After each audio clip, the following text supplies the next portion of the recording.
Եթե վարչապետը առանց արտաքին հետախուզության ծառայության տվյալների նման հայտարարություն է անում, դա նշանակում է ինքը ունի բանավոր պայմանավորվածություններ, բանավոր բանակցություններ եւ հետեւաբար այո, պարզ տրամաբանությունը ասում է, որ ինչ որ բան այն չէ։ Երեք պատերազմ բերած ուժը այսօր եկել եւ խոսում է խաղաղության մասին։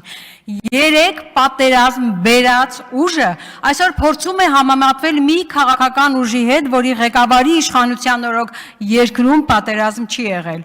Երեք պատերազմ բերած ուժը, որ ամեն ինչ արեց, որ պատերազմ սկսվի, որ ոչինչ չարեց, որ այդ պատերազմը ժամանակին դադարի,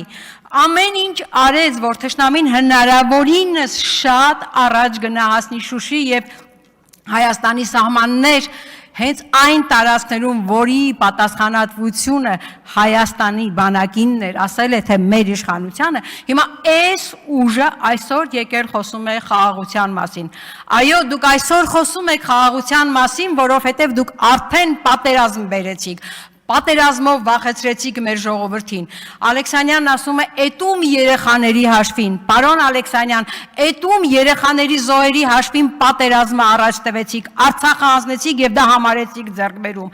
Այդ որ երիտասարդների զոհերի հաշվին Նիկոլ Փաշինյանը այսօր կանգնեց ազգային ժողովի դահլիճում եւ հայտարարեց. մենք նույն արդյունքը կունենայինք առանց զոհերի, բայց մեզ դավաճան կասեին, բայց Շուշին պետք է հանձնեինք։ Այդ ում երեխաների զոհերի հաշվին դուք պետք է պատասխան տաք դրա այդ հարցերի մասին, ոչ թե մենք, պարոն Ալեքսանյան, այնպես որ պատերազմ բերողը պատերազմ հրահրողը,